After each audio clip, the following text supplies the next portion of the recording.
You're being transferred from the development department to the sales department.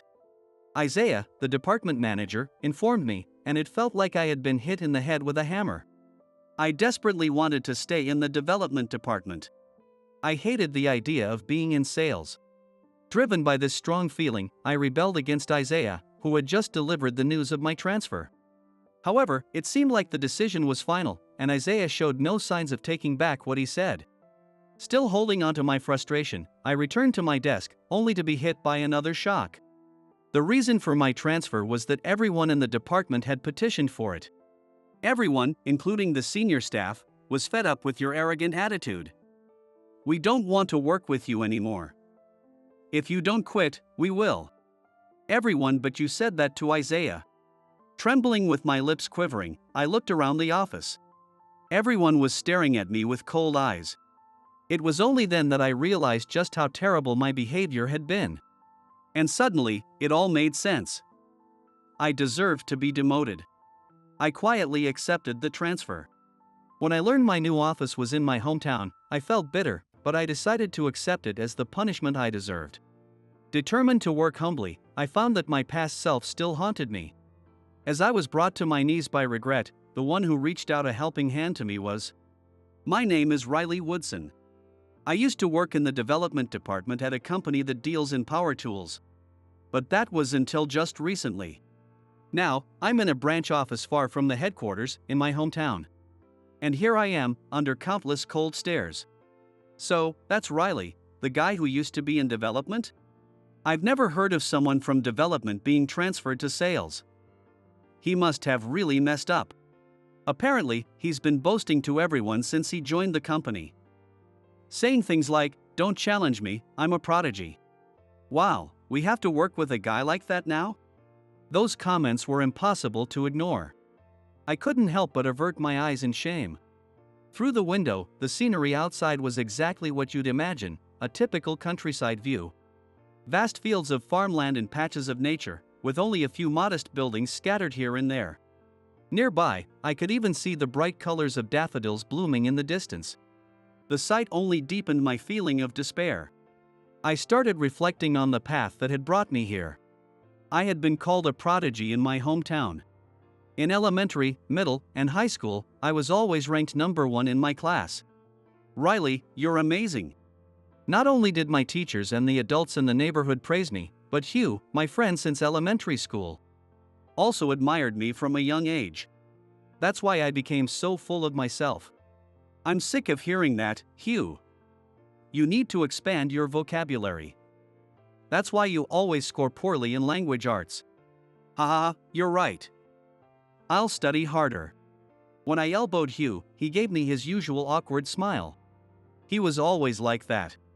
When it came time to choose where to go to college, I naturally decided to apply to a prestigious university in the city.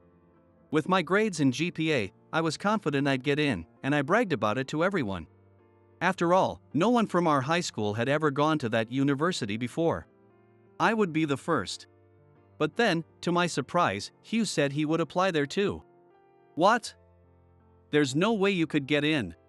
But the teacher said that if I work a little harder on my GPA, I might be within reach. There's no point. No matter how much you try, it's useless. Maybe because I rejected him so strongly, Hugh eventually gave up on applying. I went on alone, easily getting into the prestigious university, and after leaving my hometown, I rarely returned. So, I have no idea what happened to him after that. At the famous university, I performed exceptionally well and eventually joined the company I work for now. Most of my co-workers in the development department were from what you'd call party schools. So, I acted arrogantly there too. When a fellow employee submitted a proposal and a senior pointed out some issues with it, I saw him slink back to his desk in defeat. I walked over to him. Without being asked, I grabbed the proposal and started reading it. "Hey, this structure is all wrong. Even a high schooler could figure this out. Did you really graduate from college? Let me fix it for you," I'd say, offering unsolicited help. Naturally, my co-workers, both peers and seniors, were not pleased with my condescending attitude. But at the time, I had no clue. 2 years into the job, When Isaiah called me in, I was convinced it was news of a promotion. You're being transferred from the development department to sales. Isaiah delivered the news, and it felt like I'd been hit over the head with a hammer. What? Why? Why sales of all things? Anyone can do that job. Then you should be able to do it too. No, that's not what I meant. Why should I, of all people, be stuck doing a job that anyone can do? That's exactly the problem. Isaiah pointed a finger at me. Have you ever thought about your last name, Woodson? It's one of the professions that were valued and respected during the frontier days. People often talk about self-reliance and individual success during that time. But many also contributed to building a better community by cooperating with others. Without consideration and cooperation, you lose respect. We can't eat off respect, though. That's not the point. It's about working with humility and respect. You lack that. You look down on everyone else. I frowned at his criticism. Isaiah stood up and placed a hand on my shoulder. Learn the right attitude through your work in sales. Frustrated, I turned away without saying a word. And I stormed back to my desk, slamming it with my fist in anger. My coworkers looked up, startled, and then sighed in exasperation. Riley got demoted. Good, our petition worked. Hearing this, I rushed over to them. It was my peers talking. Hey! What do you mean by that? I was furious, but instead of being intimidated, one of them raised his eyebrows at me. Listen, everyone, including the seniors, was sick of your arrogant attitude. We don't want to work with you anymore. We told Isaiah that if you don't quit, we will. Once again, I was stunned. Trembling, I looked around the office. Everyone was staring at me with cold, indifferent eyes. It was only at that moment that I finally realized how awful I had been. It all made sense now. I deserved this demotion. I quietly accepted the transfer. Learning that my new assignment was in my hometown filled me with bitterness, but I decided to accept it as the punishment I deserved. Hey! Why are you all whispering and talking behind his back? That's rude. A bright voice snapped me out of my daze. When I looked up, a woman with a poised and confident demeanor stood before me. She smiled warmly at me. I'm Courtney Harris. I'm the branch manager here, though it's just a small office with only a sales department, so there's not much to brag about.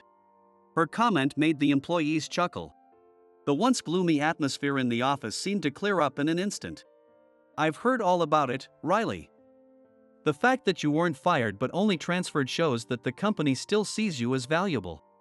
You seem to be reflecting on things now, and if you work hard here, I'm sure you'll be back in the development department. Courtney's bright smile was dazzling. As I stared at her in awe, I felt a firm slap on my back. What are you daydreaming about? Time to get to work. Oh, yes. Blushing, I hurried after Courtney, who was about to teach me the ropes. Following her straight posture, I made a firm vow to work humbly here, never looking down on others again. After my first day at the new job, I went home. Back to my parents' house. I had planned to live alone near the office, but when I told my mom I'd been transferred to a branch near home, she said, in that case, it's faster to commute from here. So, I decided to take her up on the offer. As my mother had said, commuting from home was much more convenient than renting the closest apartment. I'm home. I stepped into the entrance, relieved to see my father's shoes weren't there. My father was an average businessman, working in sales at a small and medium-sized enterprise that made parts for our company. I had always looked down on him. Once, on my way home from school, I saw my father at work. There he was, a grown man, desperately pitching his company's products to a customer. To my younger self, that sight looked pathetic.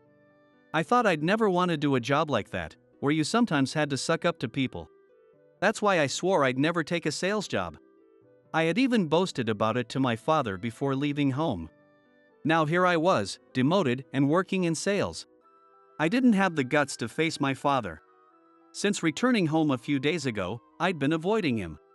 If he wasn't home, it was lucky for me. I was physically and mentally exhausted from my first day, and I didn't want to have to tiptoe around the house. Welcome home, Riley. Dinner's ready.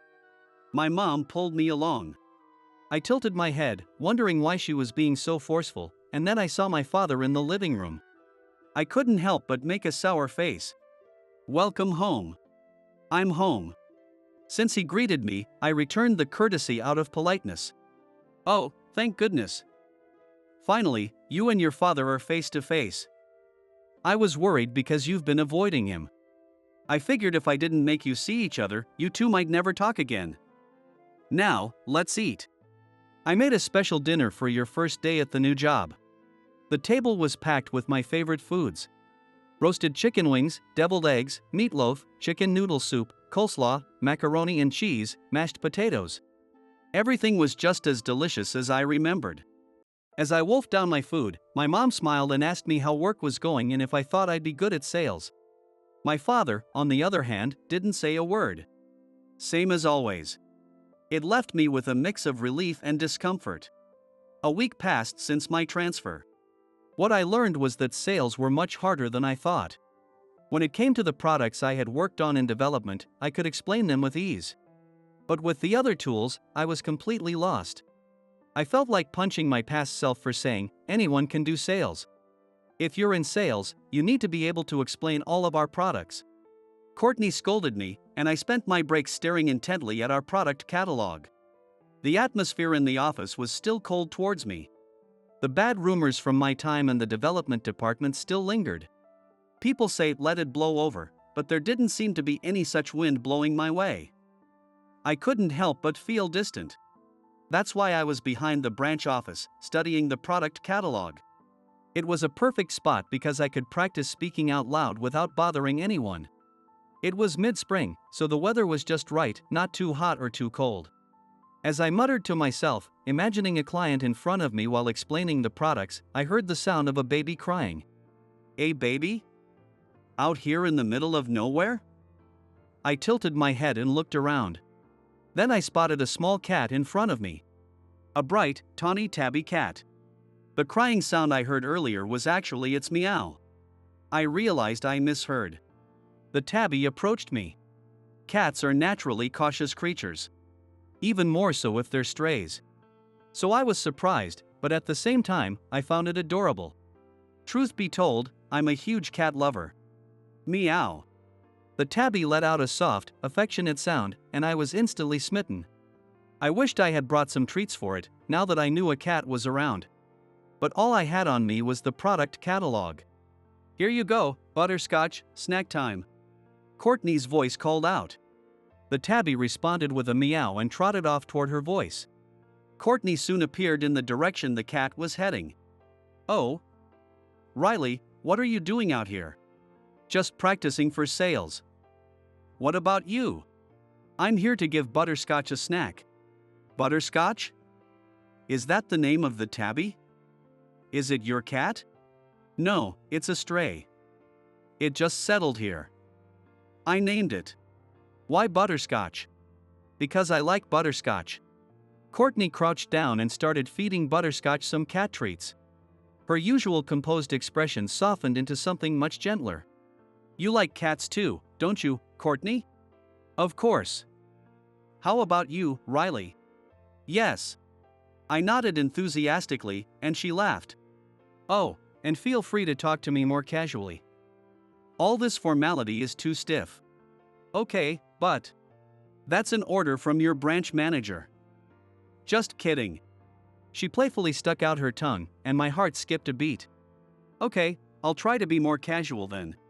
Courtney smiled warmly at my response. Sharing the same love for cats and seeing her more relaxed, I felt like the distance between us had shrunk just a bit. The thought made my heart flutter. Suddenly, she handed me some cat treats. Here, Riley. You want to give Butterscotch a snack too, right? As soon as the treats were in my hand, Butterscotch came back over to me. It meowed as if demanding the treat, and I couldn't help but smile at how adorable it was. Hee hee, Riley, you should smile like that more often. It's because you're always wearing that serious, stern expression that people find it hard to talk to you. Really? Is that why? You didn't realize? Courtney widened her eyes in surprise. When I shook my head, she shrugged her shoulders. I'll be more mindful of that. Good. Her smile was as bright as ever. As I stood there, captivated by her, she suddenly clapped her hands, breaking the spell. Break's over. Let's get back to work. Yes. As I stood up, Butterscotch promptly trotted off. The treats in my hand were all gone. Feeling a bit disappointed by Butterscotch's departure and by Courtney switching back to work mode, I mentally shifted myself back to focus.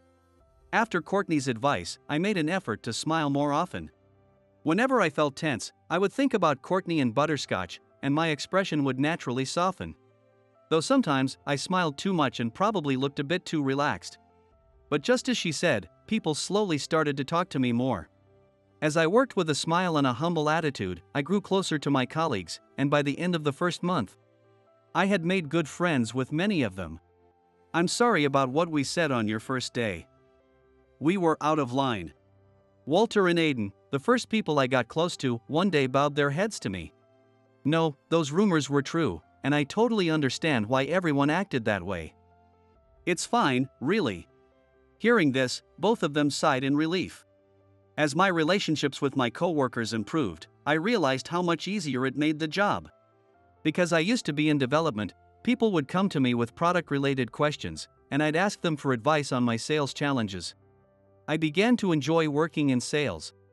It's been a few months since I started thinking that. I was called into Courtney's office for a significant task. I have a job I'd like you to take on, Riley. You know about CL Corp, right? Yes, they're a company that sells farming equipment. It is really a major. Exactly. They've approached us about carrying some of our products, and I'd like you to handle the negotiations. Wait, why me? I haven't even been in sales for a year yet, and isn't that something headquarters should take care of? The product they're interested in is one you developed. So who better than you? If this deal goes through, they might even start carrying other products from our company. If that happens, this branch would break the all-time sales record, not just for here, but for the entire company. It's a huge deal. What do you think? Can you do it? The words all-time record took my breath away. A shiver ran through my body. But it wasn't from fear, it was excitement. I'll do it. Please let me handle it. I knew you'd say that. Good luck. A sales rep from AIP, the company that handles most of the parts for the products we're negotiating, will be attending the meeting with you. You have a meeting scheduled with them tomorrow, so be prepared. Courtney's smile only fueled my determination. I was going to make sure this deal happened, no matter what. But AIP, that's the company my father works for. At dinner, I decided to ask my father. Hey, Dad, tomorrow I have a pre-meeting with the rep from AIP who's helping us with the CL Corp deal. Do you know who that person might be? My relationship with my father was still awkward, and he was a quiet man to begin with, so we barely spoke. Asking him this question made me more nervous than meeting a new client. Don't bring work into the house. With that curt reply, my father silently finished his dinner and retreated to his room. Come on, can't you just answer for once? I muttered a complaint under my breath.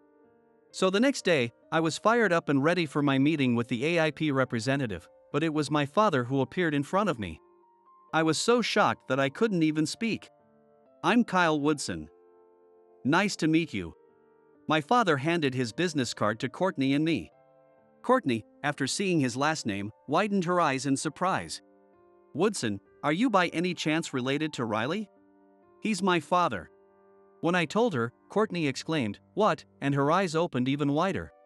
I glared at my father, who sat calmly across from me, wearing a gentle smile. Why didn't you say anything when I asked you yesterday? I was irritated, so my voice came out sharp. My father's expression grew stern. Don't bring family matters into work. What's that supposed to mean?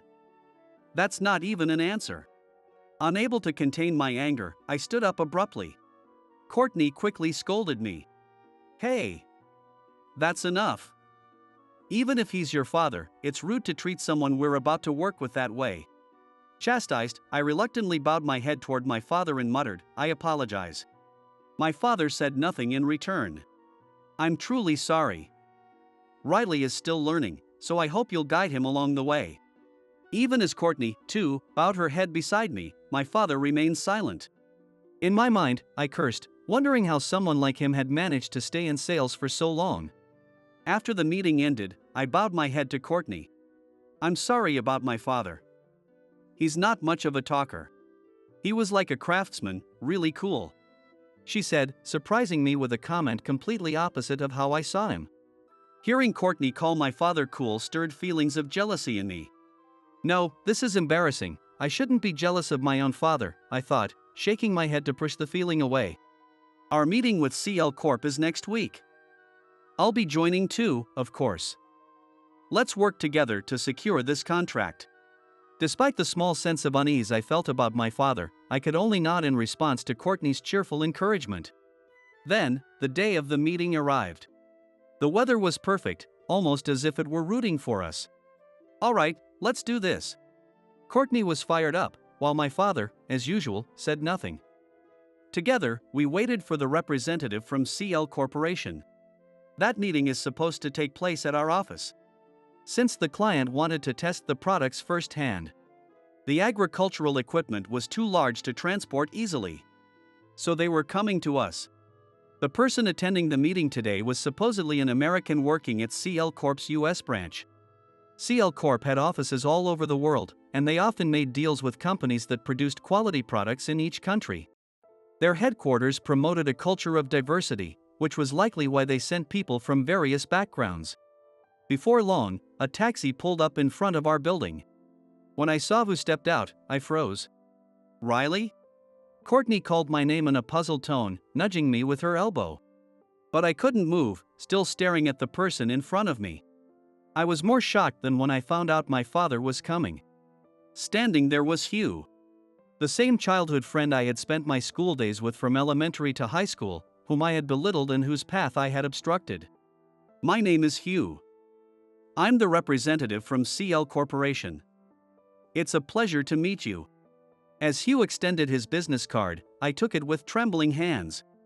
I was too stunned to speak as my father and Courtney, with smiles on their faces, handed their business cards to Hugh. I knew I had to do the same. I'm Riley, I said, handing my card to Hugh. His expression darkened. So, it really is you, Riley. His face and voice made it clear that he still harbored negative feelings toward me. Courtney led Hugh to the meeting room. After some light conversation over tea, we got down to business. Here is the product that CL Corp expressed interest in, Courtney said. We stepped outside. Courtney introduces the product she has prepared to Hugh. Riley here was involved in the development of this product, so feel free to ask him any questions. Is that so? Hugh's short response made me break out in a cold sweat. Feeling the tension, I began explaining how the product worked. I see, it's great that it's intuitive to use without much explanation, Hugh said. Exactly. Courtney replied with a smile. Hugh slowly released his grip on the tool and looked at us with an apologetic expression. It's a great product, but I'm going to have to pass on this contract. What? Why? Courtney's voice was filled with confusion. Hugh stared directly at me. I've known Riley since we were kids. I know exactly the kind of person he is, someone who belittles others and shows no respect. I can't trust a product made by someone like that. So, it's my fault after all. Instead of feeling shocked, I felt a strange sense of acceptance. The mistakes of my past were catching up with me. I had been a terrible person back then. This felt like the punishment I deserved, and I resigned myself to losing the contract. But then, my father stepped in between Hugh and me. Looking Hugh straight in the eyes, he said, "You're right. Riley lacked respect in the past. But he's not the same person anymore. He's changed and is now taking his work seriously. Please, don't judge him by his past. Judge him by the person he is now." My father was engaged with customers with sincere words and a sincere attitude. It was exactly like what I had seen all those years ago when I passed by him on my way home from school. Back then, I thought, I never want to be like that. But now, it felt different. His actions seemed noble. I wanted to be like him, or rather I needed to be like him. But if I kept hiding behind my father, I'd only look weak. I mustered my courage and stood beside him. Hugh, I'm truly sorry for belittling you and interfering with your future. I was full of myself back then. And I know an apology can't undo the damage I caused. But just for today, can you look past me and focus on this company and this product? Yes. I developed it, but it's the amazing team at our manufacturing department and the dedicated employees of AIP who brought it to life. I couldn't have done it alone. I don't want to waste their hard work. So, please reconsider the contract. I couldn't read Hugh's emotions as he refused to meet my eyes. Then, someone stepped beside me. At the same time, I heard footsteps approaching from behind us. We're asking you too. Courtney spoke up, followed by a chorus of pleas from the employees behind us. My chest tightened and I felt tears welling up. I understand. I apologize to all of you. I let my personal feelings get in the way of work. This is an excellent product. Let's move forward with the contract. As Hugh took back his words, the employees erupted in cheers. Courtney rushed over to thank him repeatedly. Finally, Hugh and I locked eyes, and he walked over, giving me a pat on the shoulder. Riley, sorry for being so harsh. It's not you who should apologize. I'm the one who's at fault for everything. Hugh lowered his gaze. The reason I wanted to go to the same university as you, Riley, was because I wanted to study with you. You made fun of me a lot. But I always looked up to you. When you rejected me, it was such a shock that I changed my entire path. I didn't know that. I'm really sorry. This time, I looked him in the eyes as I apologized. Hugh extended his hand to me. When I grabbed it, he pulled me in close. Seeing you today, I realized again how amazing you are, Riley. Do you think we can finally become real friends this time? A warm surge of emotion welled up from deep inside me. I swallowed hard, determined not to cry here. If you're willing to give me another chance, let's start over and be friends. Hugh gripped my hand tightly with both of his. As we stood there, applause erupted around us. The setting sun painted the road home in red as my father and I walked together. Looking at his back as he walked ahead of me, I found myself wondering if he had always been this imposing. I hadn't really taken a good look at him like this before. Thank you, Dad. And I'm sorry. I called out to his broad back, and he stopped, turning to face me. When I was younger, I saw you working so hard, and I thought, I don't want to become a man like that. That's why I told you I'd never do sales and left. But I was wrong. I didn't understand anything back then. You weren't just working for yourself, you were doing it for the company, for others. You were a respectable, cool dad, and I didn't see that. I glanced up at him as I finished speaking. My father didn't say a word, just stared at me quietly. I shrugged, thinking he would stay silent as usual. You've always been smart. He spoke up softly.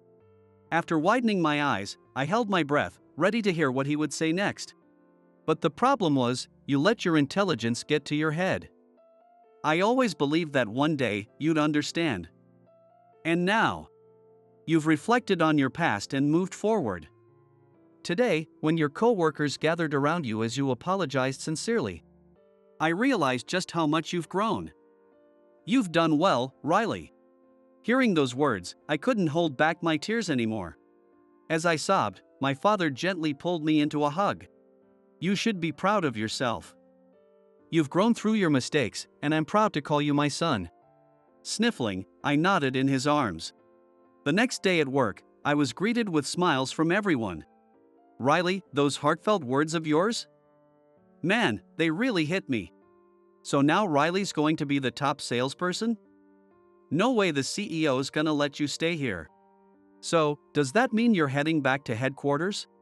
At Aiden's comment, Walter and everyone else in the office looked at me with sad expressions.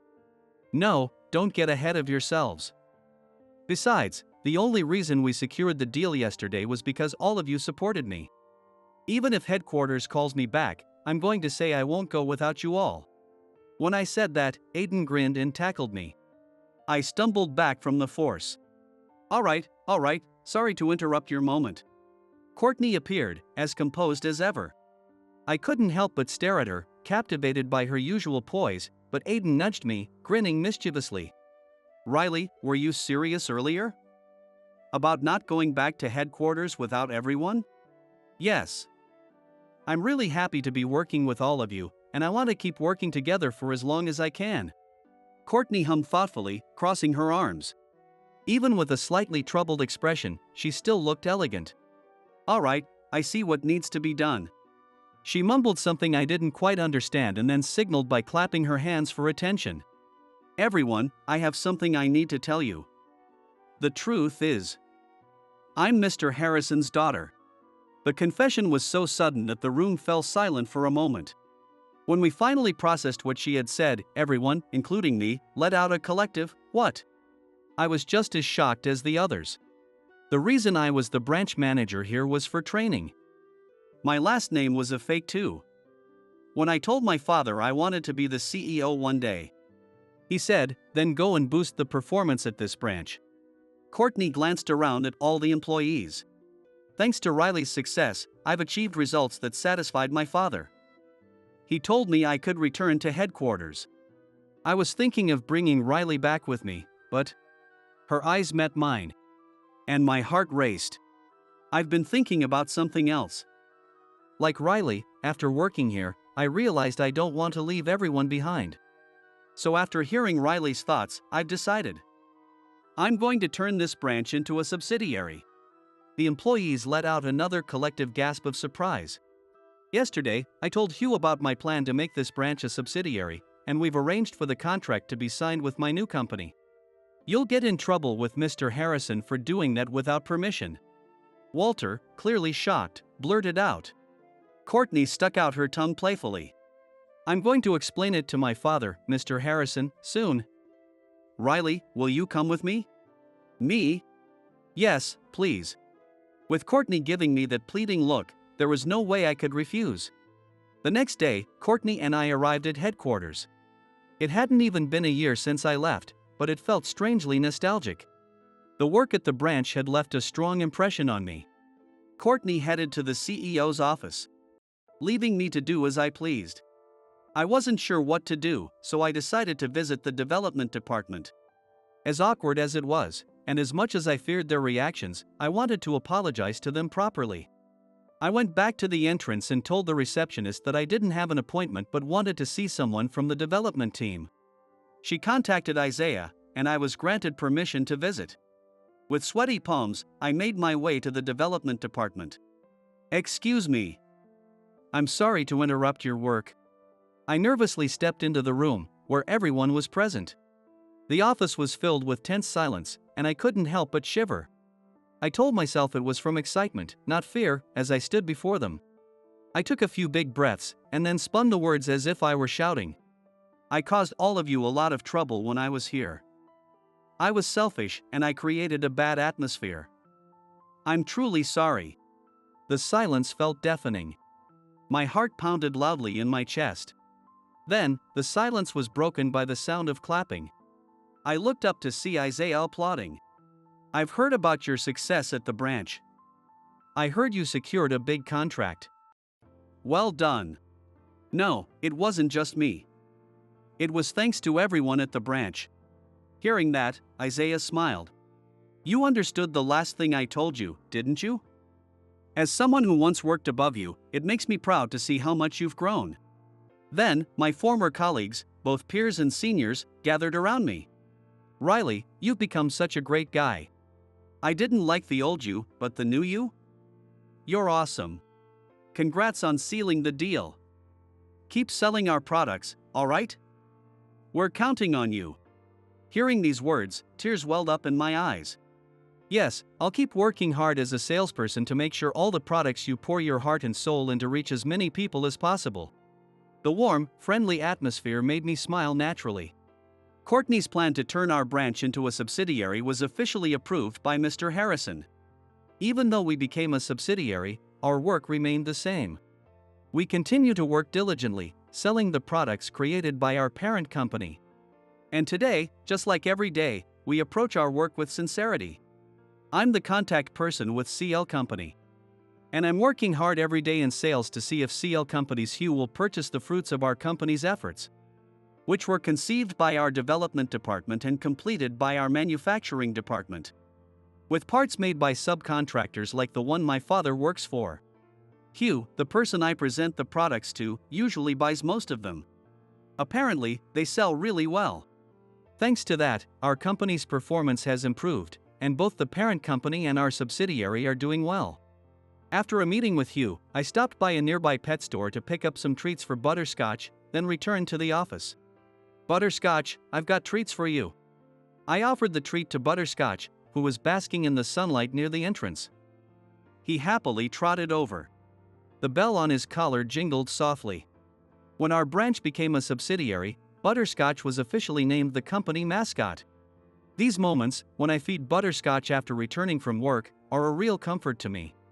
As Butterscotch licked up the treat, melting my heart, I felt a tap on my shoulder. Hey, top performer. You've got quite the contented look on your face. Courtney grinned, flashing her teeth. Her smile was as dazzling as ever, making me squint. It's all thanks to you, Courtney. I really appreciate it. Well, look at you, being all humble. I like it. Courtney crouched down beside me and gently patted Butterscotch's head. Butterscotch purred contentedly. Speaking of Butterscotch, you've been taking care of him on the weekends when the office is closed, right? Yeah. I just don't feel right leaving him alone. Actually, I just bought a house nearby. What? My shout startled Butterscotch, and his fur stood on end. I quickly apologized and stroked his neck. There was a house near the office that was being sold at a really low price, so I went for it. Courtney, you're always so bold. Like when you made this branch a subsidiary.